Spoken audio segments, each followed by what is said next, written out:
Welcome, welcome, welcome, welcome to the 8th. Can you believe it? 8. This is the 8th live stream that we've done.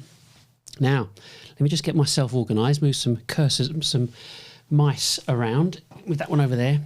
Got that one, this one here. Right, we're all done. We're all ready to rock and roll. So, today's live stream, background's a bit different. I'll come on to that in a minute. Today is about showing and explaining a different way of selling at scale, specifically for salespeople. Yes, of course, we'll get some CEOs and business owners watching this, but this is for salespeople. This is for you. This is for you to know where I came from, my background, and what I did in the past. I'm not talking to you from the perspective of some bloke that does a bit of marketing here and there and now he's telling us how to sell. Not at all. That there is a point to all of these shows, and what I'm going to do, I'm going to jump straight into what we've got in terms of our kind of slides and stuff like that, and move straight into what this is about. So you're in sales. Who, what, when, where, why, and how. Okay. The point of presenting this is we're kind of going down this path of saying, well, it's changed. We both know it's changed. And there has to be a reason, why would I want to do this? Why would I want to do these live shows? So who's Sales Exchange? It's a bit of a mouthful, but we are a B2B live streaming new business consultancy. And it's very, very specific, and you'll see why as we work through this. And what the show's about? Well, actually a way of orchestrating a way of selling that's unlike what you've done before. You and I both know the internet, especially on LinkedIn, eye roll, but on LinkedIn, everybody's a strategist. Oh my goodness me, aren't there so many brilliant people all plagiarizing each other's pretty diagrams? So, so we've done who, what, why. When should a B2B change a strategy? Well, how about you change it when you realize the current one doesn't work? And the people that know that the current strategy doesn't work is you. You're in sales. You know it doesn't work because you haven't got any leads. So you know it doesn't work. Where's the show? I had to put a where in there. I'm trying to work out what we're going to do with where. Where's the show broadcast from? Well, we're in the middle of the UK, give or take. We're an hour or so from Manchester, south of Manchester. We're in Stafford, in a place called Stone. Very nice place, part of the world. Why are we doing a live show? I mean, you think, well, okay, it's all well and good doing live, but why go live? Well, very, very simplistically, because to recommend a new strategy and a new approach, it cannot be overly technical. That's not a good idea, because if it were overly technical, you'd need I'm not saying I'm some superstar, but you'd need to clone someone like me every single time to make all of this work. And I'll show you the gear that we've got. I just need to set something up and make this work as well whilst I'm on it. There we go, because I'm going to show you some kit in a minute. But the point of this is that if you were going to go and do something, and if it was too complicated or required too much effort, I guess, you wouldn't do it. No one would do it. So it's got to be simple. It's got to be straightforward. And how can a business do the same? Carry on watching. So far we've done the live shows that we've done. This is number 8. You can see that the earlier live shows were pretty much directed to business owners, and we've got investors, SMEs, SEOs, CEOs, technology of recruitment, startup scale-ups, and what about systemizing or our journey of systemizing B2B selling. And that's what we did last week. And this week is specifically B2B sales for, well, I guess this year, but predominantly for next year, because no one's going to really jump on anything right now. So that's the first thing. You've all heard of this before: features, attributes, and benefits, FAB. What it is, what it does, what it means. What it is, this is a new approach to B2B selling, like from the ground up. And you'll see why. What it does, it engages prospects at scale, something that you've probably never experienced, never done. It's never happened to you before, because there's never been a mechanism in place that would enable you to engage with prospects at scale. And what does it mean? Well, you went into selling for a reason. There were two reasons, in fact. One, because you could, because you were up for it, because that was your nature, because you enjoyed selling. You could sell. You were affable, gregarious, and communicative, and so on, all those attributes. But also you knew, or you were told, that you could write your own salary, write your own paycheck. Has that happened? Probably not. So this is a methodology to increase your commission. So I know how many people have actually been there? Yeah. And if you miss if you miss your quota, that's it. You're going to be, we'll have to let you go.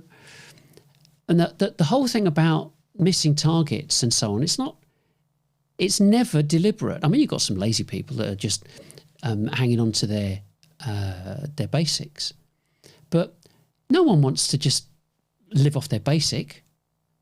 You want to get out there and get amongst it and go and sell and enjoy it, because we enjoy the chase, right? So I've got to see what I've got to just move this to see what we've got next. So, okay. We've got a problem. Everybody knows we've got a problem. I mean, I guess you would agree there is a problem. I mean, you're not going to be listening to something about, missing targets if you haven't experienced it, or are actually going through a type of situation right now, whether it's company or individually. So who's responsible and what have they done? Well, I have to read this out because it's a bit of a long list. I don't want to miss anything out. Yeah, bear with me on this. So you've got low to no leads, and the leads that you've got are poor quality. Your BDRs are underperforming. Telesales is pretty naff, 300 to 1 shot. We know that. Salespeople being told to go and find new business in spite of having a big old marketing department. Fancy that. Events being attended by time wasters because they're not being qualified up front. Businesses going online, downloading documents, but unsubscribing straight away. Low or no contact us inquiries. Oh, so what? Does that mean your website's not working? Fancy that. Diminishing pipelines. Come on to that in a bit. Salespeople getting their targets increased because of poor performance. And then you've got to deal with the incendiary comments from marketing. Fancy that. Like, you can't sell. That's why we're not doing so well. We've given you loads of leads. Why aren't you selling? We're on target. All the boys in marketing and BDRs, we're all on target. We're all getting our bonuses, but you're not. Because you're not very good, are you? And then you've got the other part where, if you do put forward a complaint, the response is, well, unless you've got a better idea, I suggest you keep quiet. Well, this is the better idea. You're going to absolutely, absolutely love it. Yeah? Not finished yet. Pressure is brought to bear on the whole company because of poor performance. And everybody points at everybody points at sales because you're not selling.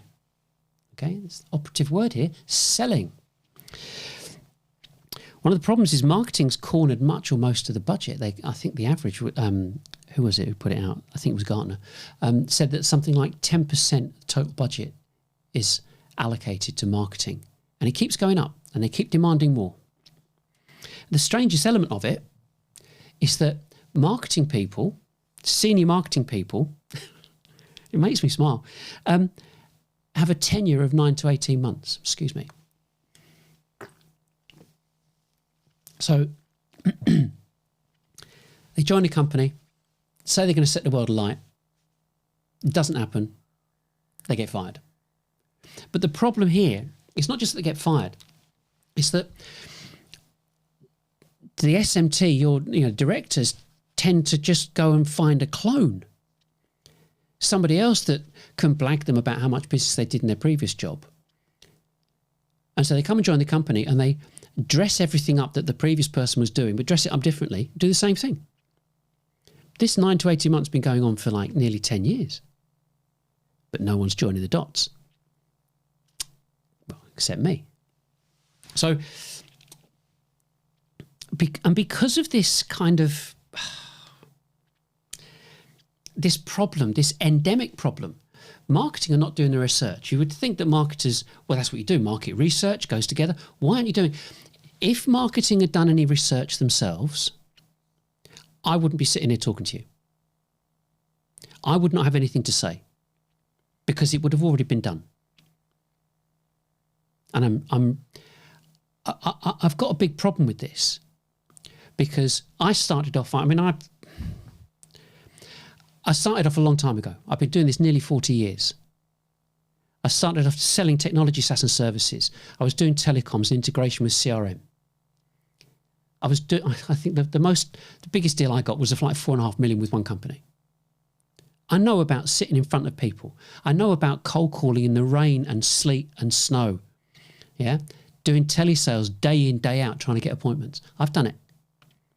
I've employed telesales people. I think the maximum people I employed was about 40 people. Didn't like it. I didn't like the management of it because I'm like you. I'm a salesperson. I love selling, and that's what gets me out of bed in the morning. I love doing it. So I thought I was doing something wrong in terms of how I was running my business, and so I made it my business to get involved in marketing and find out, well, what I must be doing something wrong. So I've absolutely pulled marketing apart to the point where marketers do not like me because I'm saying that they are an absolute disgrace. Specifically in B2B. I'm not talking about consumer. Yeah, I'm specifically 100% talking about B2B. Marketers in B2B are so seriously lazy. They've refused to do any research. They've refused to join the dots. And because of that, you're in the situation that you're in. They're not. They're getting paid. You've got a target to fulfill. So you're getting it in the neck because they are too lazy to do their job properly. And so they copy everybody and do demand gen, lead gen, ABM, ABX, whatever you want to call it. And then they go and do things like gifting. Thinking what's wrong with that? Entry-level bribing. Oh, that's really a slow hand clap. It's a disgrace. And of course, have you seen an increase in leads? No. Has any company seen an increase in their turnover? No. The average turnover per person per annum is 100 grand. If you look at BPM, RPA, EA, enterprise architecture, that's BPM. For those that don't know, BPM is business process management, RPA is robotic process automation, EA is enterprise architecture. So just looking at those, there's, I don't know, just under 60 big companies, yeah? The average is 144 grand per person per annum. Dollars, 120 grand. British Institute of Statistics say, average in the UK, 120 grand. This is not good. It's not good for anybody when you consider that Google are doing 2 million per person per annum dollars. Yeah, there's a massive disparity here, and there's a reason for it. And so, when I kind of finished this off that, I think one of the problems that it's an interesting place where the problem starts, and it starts by by the way that companies begin as startups, and it's this impatience. So I mentioned this a few weeks ago, that you start the company, build a product, get an MVP out there, sell it to one or few people, go and get investment, manufacture, scale everything up, but you can't sell it. Not selling enough. Then, I mean, it's at that point that you take on a marketer or a CMO, some superstar. And then the cycle happens every 18 months because you're not selling enough kit. But it's not that your product's no good. You're just not selling enough of it.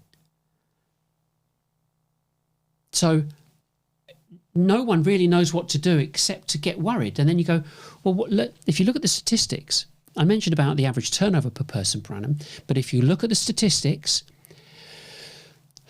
20% of businesses go bust in the first year, 30% in the second, 50% in the third, and by year 10, 91% of businesses go bust. It's been like that for years. Investment. Get investment, 40% of businesses go bust. Period. This is from the FT. 75% of businesses that get investment don't achieve their own targets. And 95% don't make an ROI for the investors. So why is that? And it's always down to, of course, down to how well the company is performing. But why isn't it performing? And we're talking joining the dots here. The information that you're getting now is the benefit of my years in experience. And now, like I said before, if you haven't got a better idea, I suggest you keep quiet. This is the better idea, and this is all the information and data that you need. So if you're, part and parcel of this is I'm giving you the information as a salesperson, and you can decide what you want to do with it. You might want to take your CEO to one side and say, you can have a look at this. See what this guy's saying. This is because this, on one hand, this is absolute gold. This is dynamite as well. Yeah. So at the end of the day, you've got these people that are pushing this message for marketing. And anybody that says anything different to an SMT, to a senior management team, the response from the SMT is, come on, chop, chop. How long is it going to take? When are we going to get the money? When's the ROI? Oh, you don't know? Forget it. So the impatience is still there because they want something to happen instantly. Yet everybody's doing demand gen, lead gen, ABM. If we go on to here, there we go. That's what's going on. You've seen this, you've seen the film. I can't remember the guy's name now. It's like Wormtongue, something Wormtongue. But he's speaking to Bernard Hill, can't remember his name in there. But he's whispering this evil into their ears, and it's destroying the company from inside. And it doesn't work. And you think, well, why is it happening? Well, the reason it's happening is because big tech, martech have a strategy. But the strategy was designed for consumers, not for businesses. Not businesses selling to businesses, people that have their own money, their own expenditure, their own cards, and go and buy something because they want it. You buy a pair of jeans, you like the jeans, you go and buy them. Buy it for your company. Well, you're going to go, well, I have to have a think about this. Is it going to make me any money? Or is it just going to cost me money? What's the implementation time? Can I establish an ROI? The buying process and psychology of what you do in business is completely different to consumers, yet the technology that you're using for demand gen, lead gen, ABM, and all the other stuff was designed for consumers. And it doesn't work. We know it doesn't work. And what is a disgrace is that marketers knew it didn't work 10 years ago. 10 years ago, they knew that 97% of businesses hated filling out forms, which made the whole marketing automation, demand gen stuff a waste of time. Now, demand-based say it's 100%. So why are they still pushing it? Because CEOs keep buying it, because we can go back to that, because it works. There's a book by a guy called Daniel Kahneman. I used to have the slide up here, but Daniel Kahneman, it's about repetition. Marketers use repetition. Of course they do. And that's how you keep telling people the same message again and again and again. And it works. And when you tell someone something over and over and over, they start to believe it and think that, well, they now know what the score is. It's called thinking fast. But thinking slow is about doing research. Marketers are not renowned for doing research. So therefore, they're not going to tell their CEOs, let's stop doing this and do something different. Why? Because they're getting paid. So this is what the you can either look at this as being the marketer or look at this as being the technology. And it is the equivalent of, like we've got here, the Emperor's New Clothes. Everybody thinks it's supposed to, the CEO thinks it's brilliant. It's supposed to work, isn't it? We're supposed to be able to not have to go and cold call. People will just flood into us, and it's never happened. But there's no alternative until now. So I don't want to spend too long on all this, because I want to get to the point where, we know the root causes. B2Bs have been misled by marketing employees. Yeah, as we've got there, employees. Oops, let's go back again. I've skipped past it. Root cause. Sales got and gets blamed for poor performance. No alternative. And businesses keep going bust. So we know this. We know this information. Your pipelines are diminishing. It's not going to get any better. Not ever. There's a saying, you've heard it before. If you do what you've always done, you get what you've always got. Or doing the same thing over and over and expecting a different result is a definition of insanity. But Einstein didn't say that, although it's put out on the internet. But it's going to get worse. And the root cause, the root cause, is not connecting with your TAM, your total addressable market. There's not enough engagement, which means everything is going down a diminishing spiral. So it's getting smaller. Marketers sell cheap, not based on ROI, because they're never sold anyway. And they've become responsible for first contact. So marketing end up getting into bed with, but are more closely aligned to BDRs and telesales. But it's a 300 to 1 shot. Ringing for someone up, try and find someone interested. And then the worst thing, which probably winds every salesperson up, is attribution. Marketing want attribution. They want to say, well, that should come to us. We're responsible for getting that deal. It's like, no, you're not. And so the whole process is really very, very bad. Yeah. Let's go on to the next one here. We did that, didn't we? Marketers securing salaries, misleading CEOs, hanging in there for as long as possible. I mean, I can't. Can I do it be any nicer about it? No, I can't. I can't be any nicer.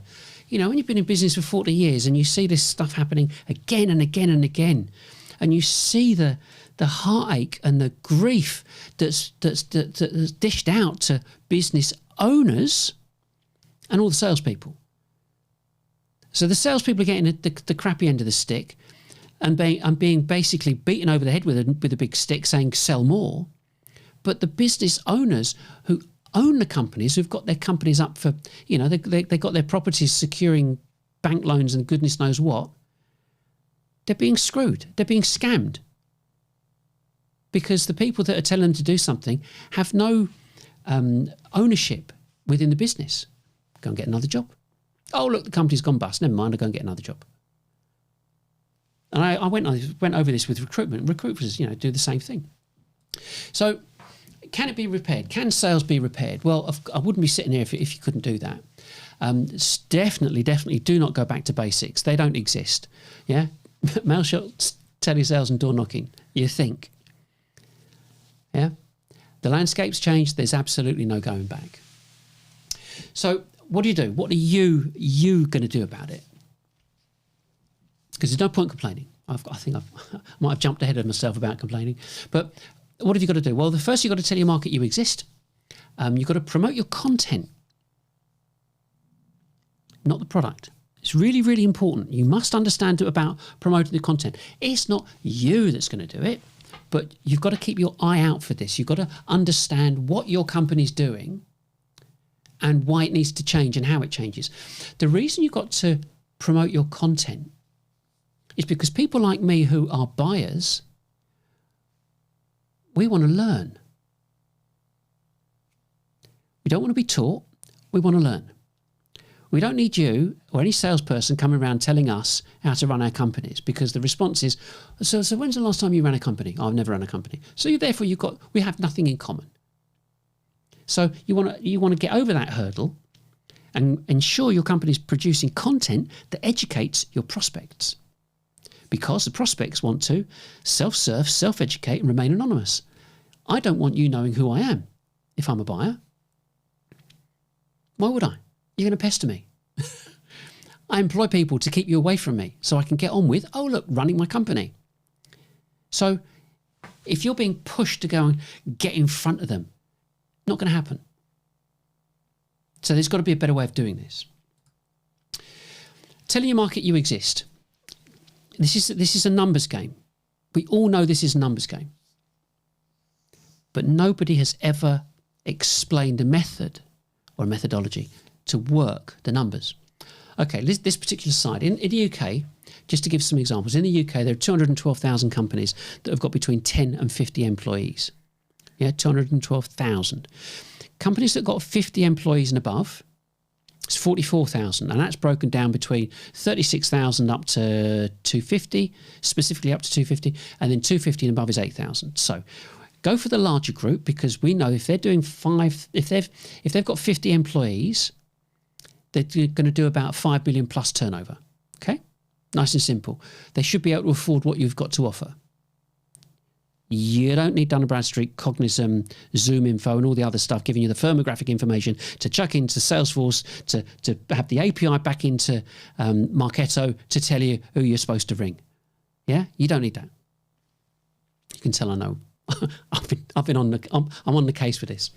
So of that, between 1 and 15% of your total addressable market begin their buying journey every week. So they just begin, they're just thinking about it. And the reason that this figure cannot be disputed by anybody is because the response is, so why did you go in business in the first place if you weren't going to have a market that was going to be open to buying your product? It's got to be between 1 and 15, otherwise you wouldn't have gone into business in the first place. It's a good argument. Telesales out of the question. Forget it. Can't get involved. There's no point getting involved with telesales because it's a 300 to 1 shot, 60 calls a day, 5 days a week, 300 calls, one person interested. Not viable. If we went with 100, you want to find 100 people, 1%? To get 100 people to watch your show or to be involved with you or to look at you, you would need 100 BDRs. Now you could pay them 30 grand a year or pay them 50 grand a year. But you're not going to be paying out £3 to £5 million a year just for BDRs. It ain't going to happen. Out of interest, with the stuff that we've done in 2 months, we've had 1,500 people, just under 1,500 people, look and listen and watch what I'm doing. The emphasis there was what I am doing, because Sales Exchange is me. So there's absolutely no excuse from any marketer going, no, we can't do. I just happen to be interested in doing this. But I think the other part of it is I absolutely love doing it because there's nothing like it. Nobody can touch this. This, not just this, but nobody can touch this approach. So what you do, you set up a live stream, you do this. It's not complicated. Trust me, I'm going to come on to it in a second. You set up something like this. You buy a database of your total addressable market. Say you've identified 10,000. You then send them an email every week or twice a week. and say, come and watch us. Come and get to know us. Here we are. And then you upload the same 10,000 name database to LinkedIn and put banners on the same news feeds as the people that you're emailing. That's it. There is nothing else. Trust me, there's absolutely nothing else more effective. Oh, pay-per-click. Go and do pay-per-click. Yeah, sit there, be passive. Yeah, that's what marketing want you to do. Just sit there. Well, look at the tech stack we've got. Look how much budget I've got chucking out to Google or whoever. Nonsense. You're hunters. Go out and find the business. Email them. Say, hey, come and watch us. Because it works. You're watching. You were up for it. And you want to learn what I'm talking about. So you're already confirming to yourselves, wait a second, if I'm watching this, then other people are going to watch. If we've got something worthwhile to say, our prospects are going to watch us too. Yeah, exactly. You're getting it. Yeah, it's exactly that. So you broadcast this. I broadcast this, do it once a week. And then I take this live stream, I convert it to a podcast and do it as a podcast. And that's distributed to Apple and Spotify and all the others. Yeah. I've been doing this for nearly 40 years. There's nothing like this that reaches so many people. Yeah. So, and it's pennies. I'll come on to it in a minute. It's absolute pennies. Setting stuff up like this, yes, you do podcasts. Yes, you have the amount of people that you could reach. Could you imagine if you have such a product that you had, I don't know, 100, 200 people, 300 people a week watching you. And of those, a percentage are going to go, do you know what? I really quite like them. I think I could buy from them. Let's have a look at their website. And that's where another part comes into, which is why you need content that's going to educate and take away those forms so nobody has to fill out a form. Let them read the content. Okay? What we do, we've got we're not kind of all over the place, but we've got an open access website, no forms whatsoever, loads of content. We've got articles, downloads, infographics, live streams, podcasts and videos. We've got absolutely everything. And we're on the social media platforms, on groups and pages and so on. So you can do the same. But the critical thing here is if you produce content, really, really good content, you don't need loads of it. You just need the right stuff. You've got people in marketing thinking, what we're going to do is we're going to knock out a blog every week or every few days. Complete and utter waste of time. Because Google, this is just kind of a part to support your argument. If you sort of mean, if you go and share this, talk to anyone. Google expect you to write articles that are properly engaging, which means they have to be between 2,000 and 6,000 words long. Let that sink in.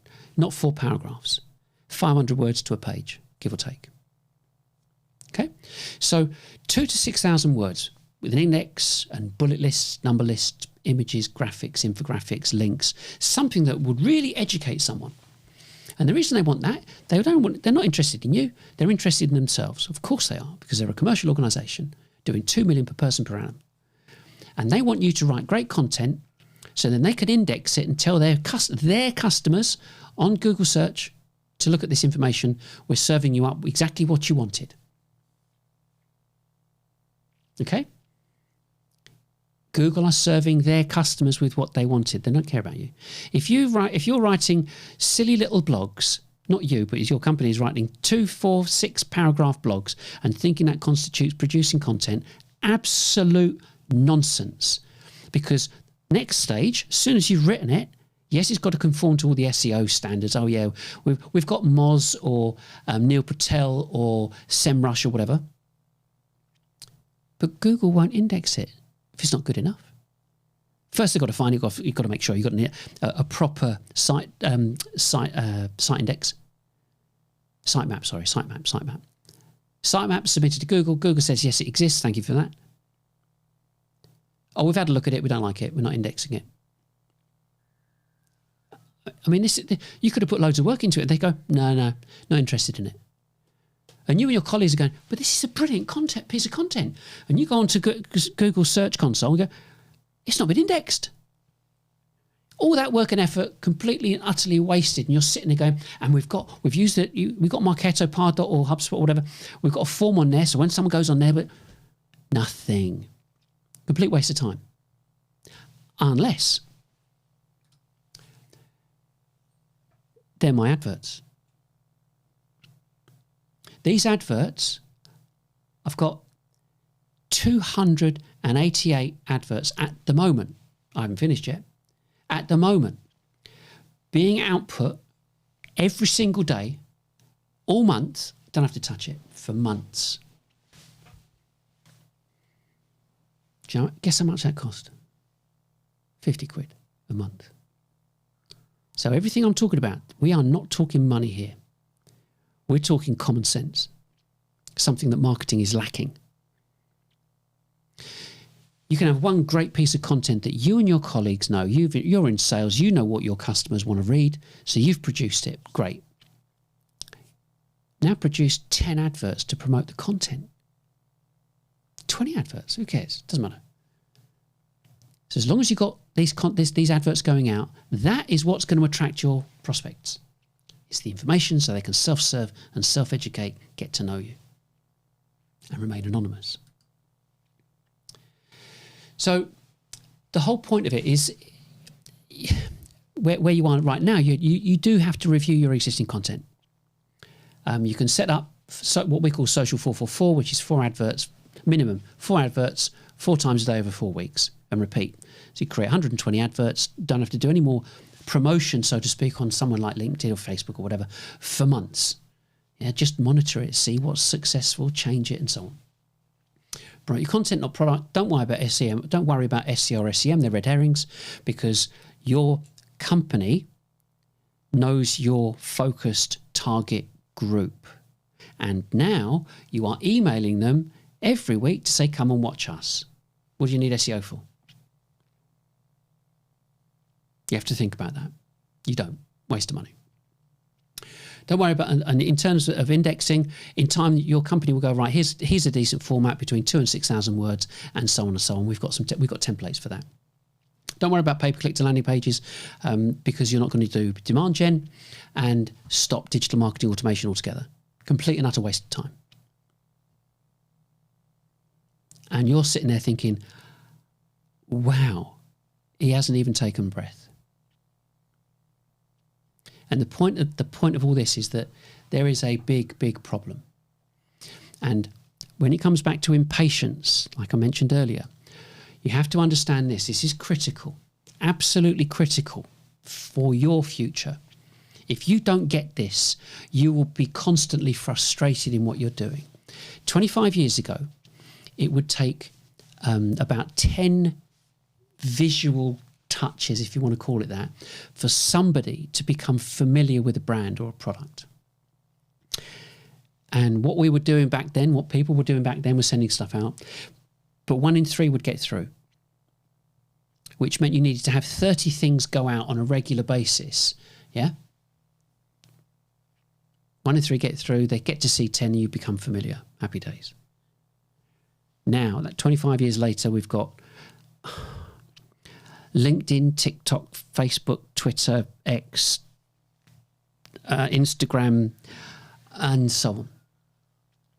And loads of noise. And the noise comes from not just your perceived competition in your given industry, but also the brands as well, like Adidas and so on, because they're putting out great content on all the social platforms as well.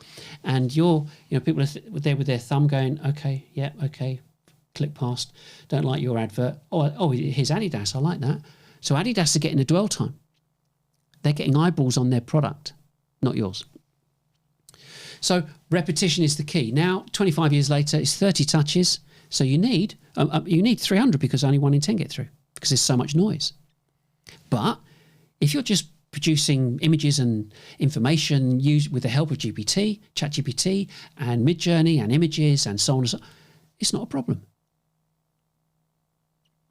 And that's what's not happening in B2Bs.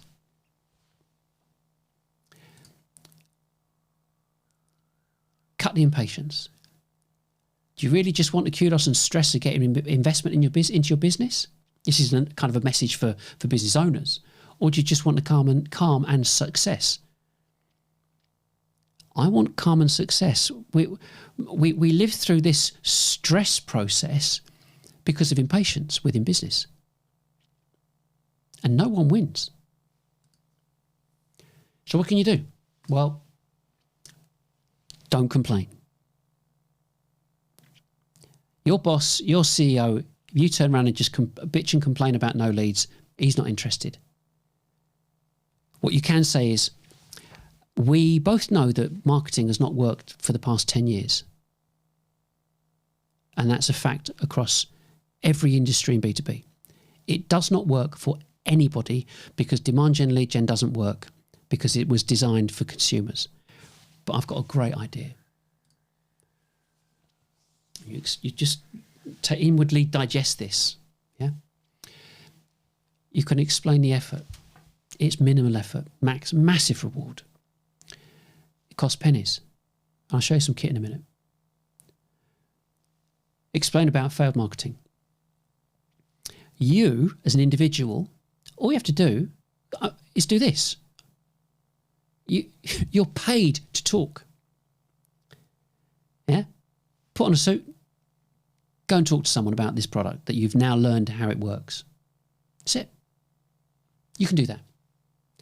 And this is about, as I said before, it's selling at scale. Yeah?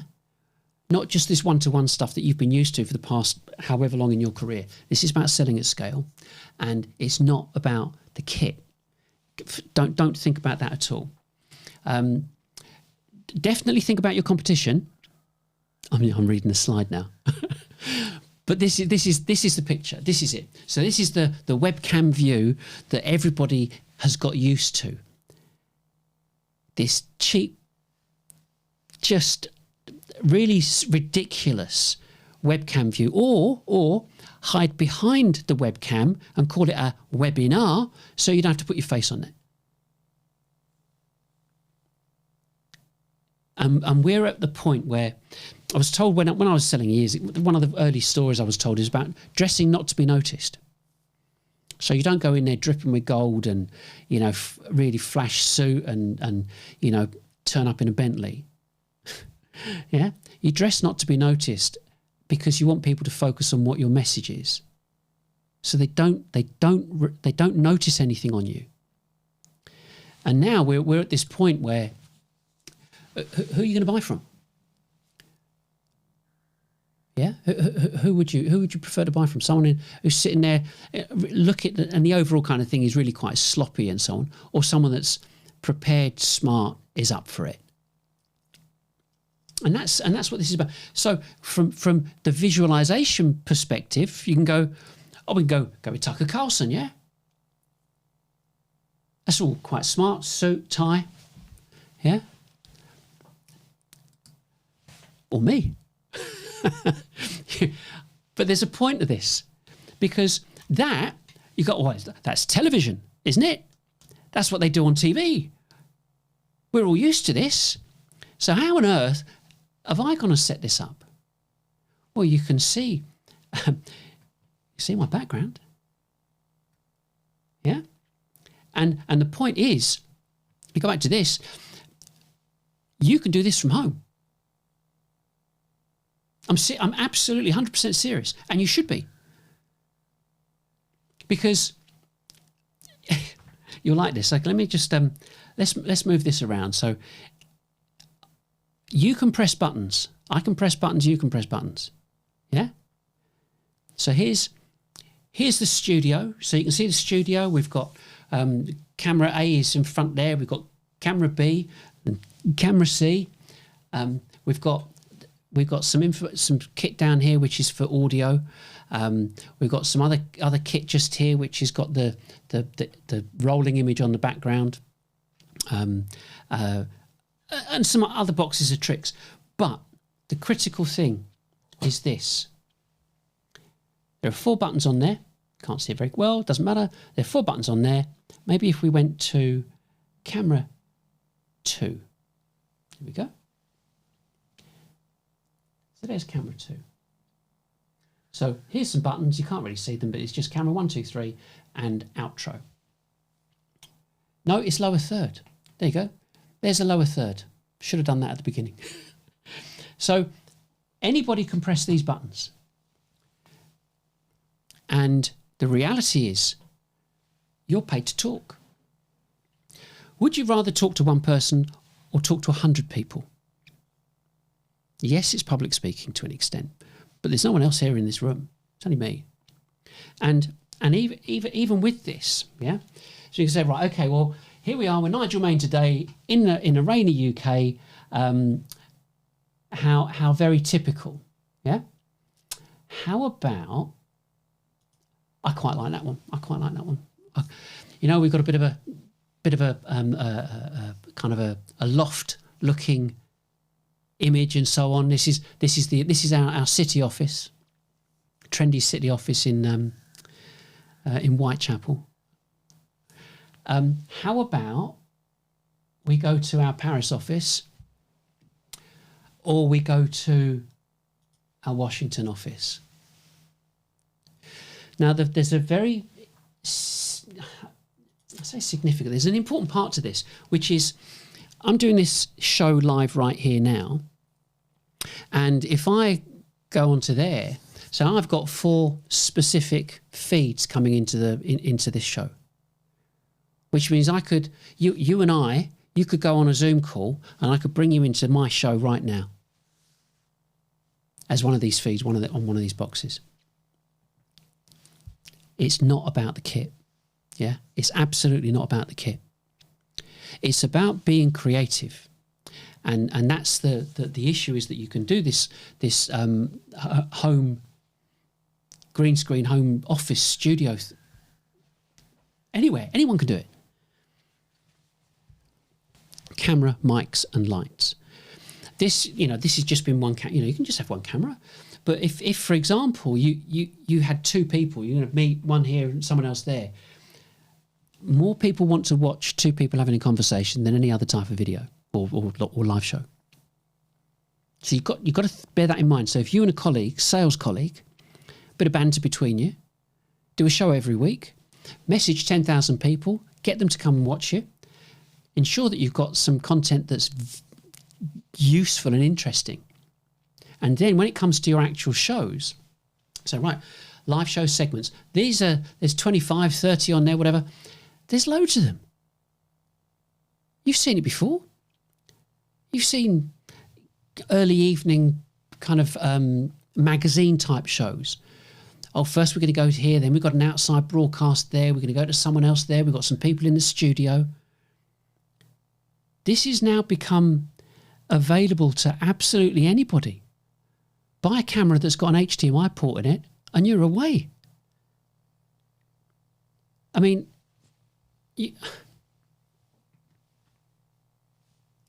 mobiles.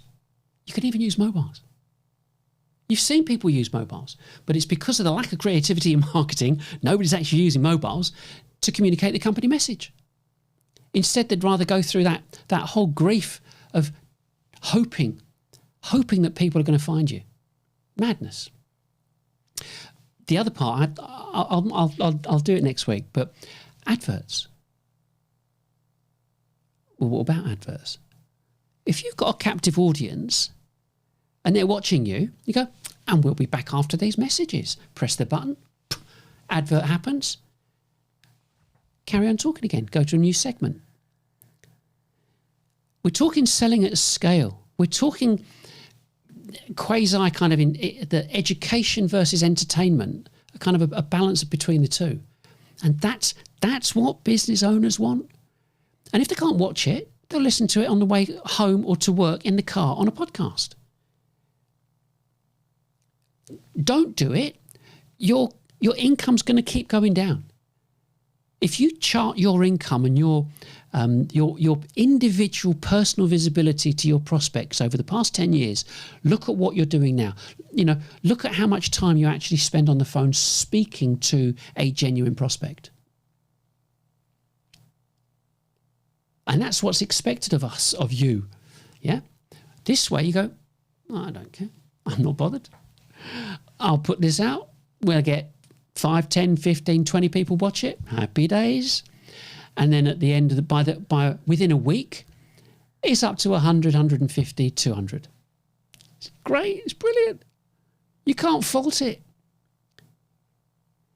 So to do all those adverts I mentioned before, 50 quid to distribute them on social a month. To go live, I press one button and it simultaneously streams this show live to LinkedIn, Facebook and YouTube. 2 channels on YouTube, in fact. If you've been around for any length of time, your company's going to have an amount of people that follow it on LinkedIn, for example. So you could have 5, 10, 15, 20, 30, 40,000 people, who knows, it doesn't matter, following you on LinkedIn. You've got an instant audience. You press one button, go live. Tell them in advance, get them to watch you. You want to upgrade people? Do a show about the upgrade. You want to upsell them? Do the upsell online. Do it live. Get them ringing you. You want to do Q&A? We're going to have a bash at Q&A next week. I've not actually done this before on a show. We're going to do Q&A next week. So I might have Liz working with me next week, but we'll get another laptop hooked into my LinkedIn account and we can do it live. I've got a question here, and I promise I won't mention anybody's name or anybody's company. I'll just mention the question and a first name. Okay? So that way you remain anonymous, because that's what this is about. But the point is, it's engaging. What is your alternative? I mean, you've really got to think about it. What have you got to lose? I mean, there's 2 things about it. You can speak to your boss and say, I've seen this guy online. This really is quite something. We could pick up a camera that we could use for live streaming for a few £100, buy some lights, plug it in, and go live to all of our customers all at the same time every week. Cost us pennies. And what this guy keeps saying, get rid of everybody in marketing. You don't need them. Watch his ears prick up. What? Get rid of them? How's he going to do that? Because this is systemizing and automating a process of communicating with our prospects at scale to our total addressable market. Our what? Our total addressable market. We have got a database of our total addressable market, haven't we? No, not that I know of. Any company that doesn't have a total addressable market database in situ, embedded within Salesforce for them, if you haven't got it, either your CRO needs to be fired or your CMO needs to be fired, because that is 101. If you as a salesperson don't know who you can sell to in any given area or region, it means your marketers or senior people in sales have massively failed. And I came across this company in Germany. They've got 50 million B2B names on their database. 50 million across Europe. I've already told you how many businesses there are of a certain size in the UK. I think that excludes public sector and so on. But nevertheless, if you know you've got 10,000, you know there's a percentage. If you've got people watching you, there's your numbers game. You've nailed it.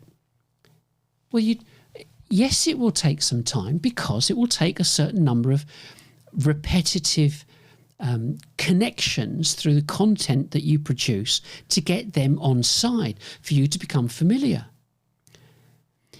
If you think about your company now and think about all your competition, what are they doing? They ain't doing this. And so a bit like this, for example, would I say or do anything different if I came to meet you? If you said, Nigel, can you come up? Can you present to us, talk to us, come to our board meeting or come to a sales meeting, whatever? Would I say anything any differently? Well, you've already gauged that. You've already decided on that, because you've gone, well, he seems pretty comfortable in front of a camera. What on earth would he say or do in front of us that would be any different? I wouldn't. Because you just got to be yourself, haven't you? That's what selling's about. Just go and enjoy it. And here's a critical thing now for everybody, which is the adoption curve, technology adoption curve. I can safely say I'm at that 2.5% at the beginning as an innovator in what I'm doing. Now, what you do in your company is up to you. But you can very easily become the innovators and early adopters. And that's your decision. I think for your future, you would really want to speak to your boss. Or your colleagues, do it yourself. Nothing's stopping you. This is the kicker. Doing stuff like this, doing selling today, you have to be entrepreneurially creative. Marketers are not entrepreneurs.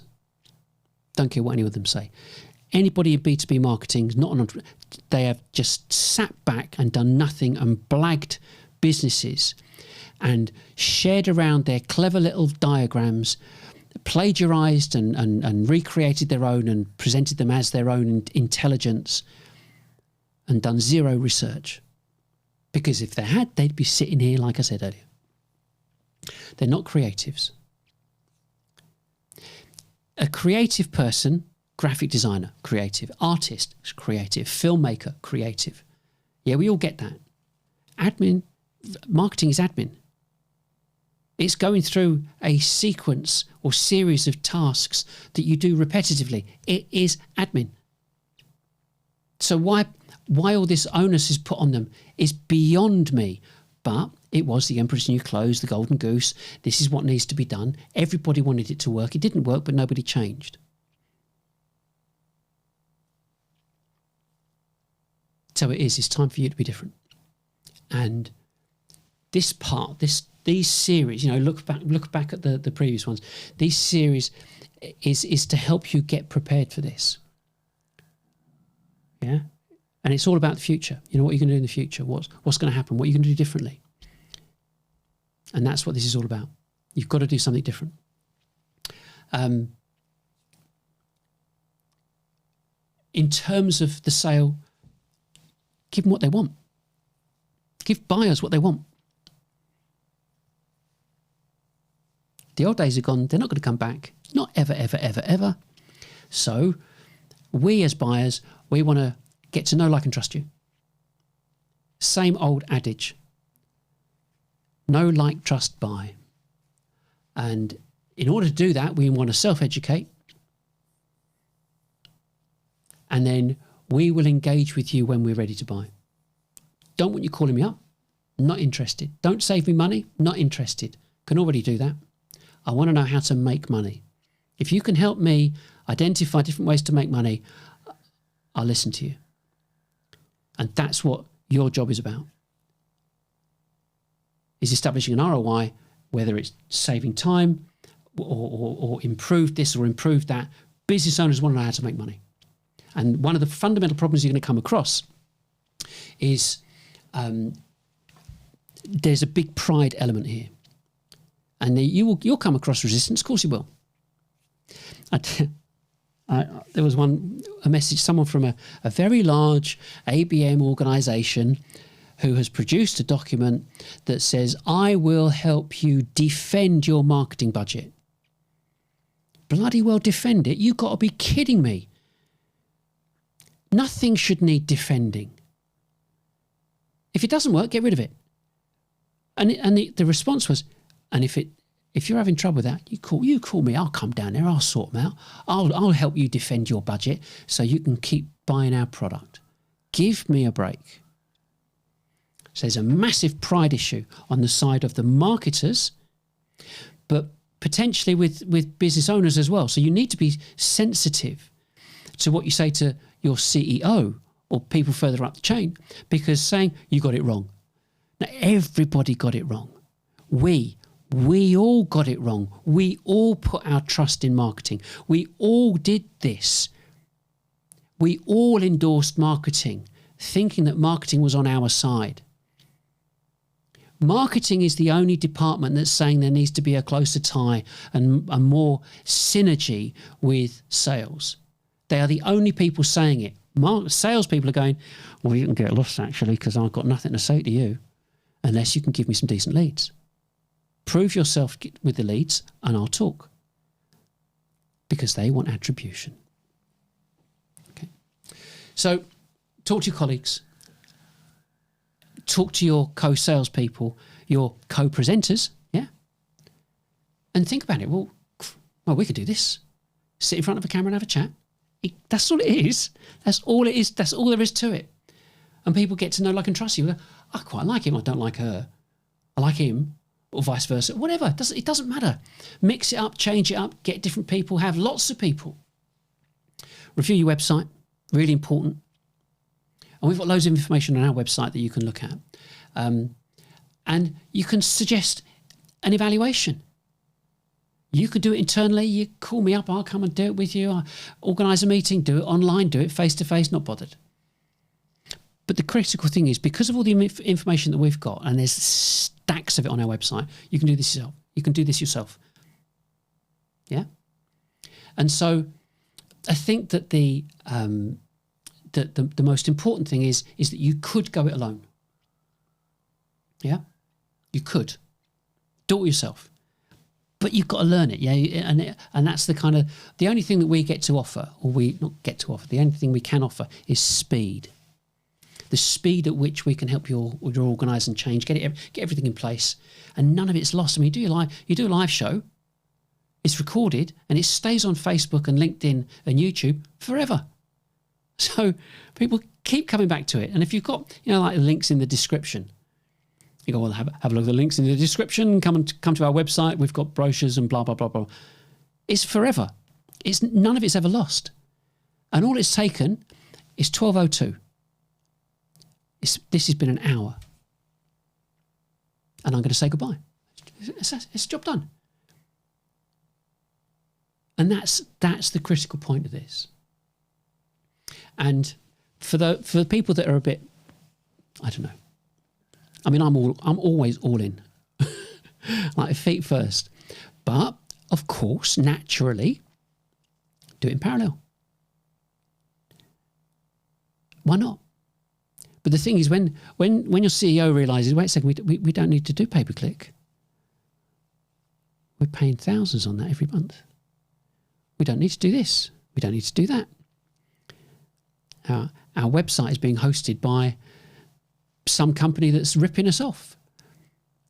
But if you look at what you're doing, if you look at the kind of the backdrop, if you understand the backdrop of wherever you're putting your money, is it a backdrop built for consumers or is it a backdrop built for B2B?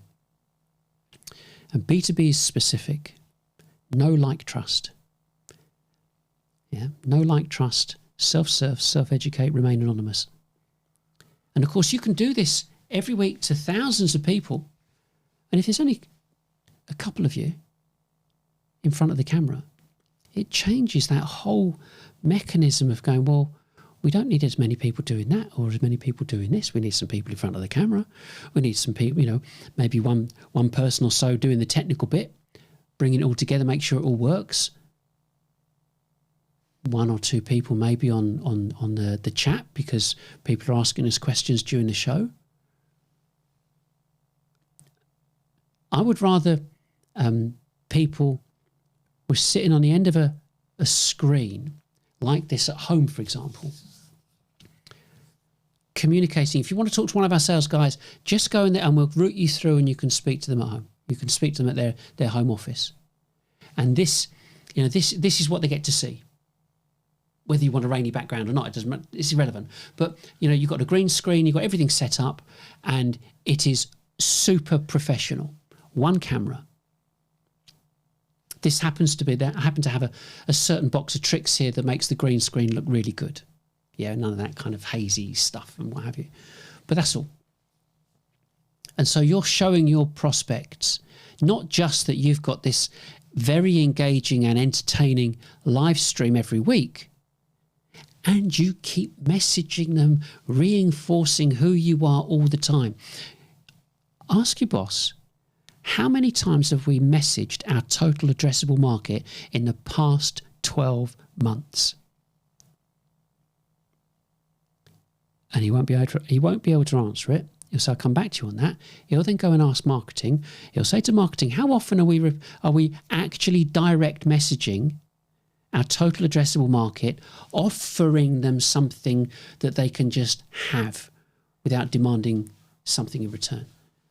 They'd probably say, never. We don't do that. And so this way, invite them, enable them to be anonymous. They don't want you to know that they're looking, but you know who they are because you're messaging them. That's good enough. But that 1%, that's special. 1% of your total addressable market looking at you every week. You couldn't do that with BDRs. It's impossible. The number's too big, too ridiculous. So the cost in terms of all of this, you could do it with an iPhone. And you could do it on an IMAX camera with Steven Spielberg. So it's everything in between. It's anything you like. But the point is that you don't need much. Your salespeople, you as salespeople, should have this set up at home. That's what you should have. And then there's kind of a final thing. Imagine your boss says, absolutely not doing that. You go, okay, fine, okay. Go and do it yourself. Do it yourself. Do it yourself. Do it yourself. There was a guy called Frank, I can't remember his surname now. And a long time ago he said, if you want to keep customers, communicate with them direct. Write your own newsletter. Yeah? Write so people listen and can read what you're writing about. You don't have to write. Do your own live show.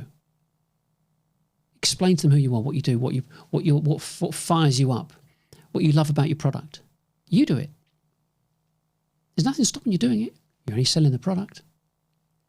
But you create your own audience. Something to think about. But I think you will find when you communicate this, because this is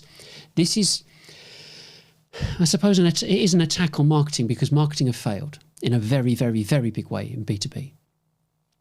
And this is the alternative. This is what can be done almost immediately, but it does take time just to set it up, that's all. And to inform you, you could send a message out next week. Come and join us the week after. But you'd have to prepare for this. That's all. It's only a timing thing. Yeah. But the cost of doing this every week, it costs nothing to stream. Tell a lie. It cost me 50 quid.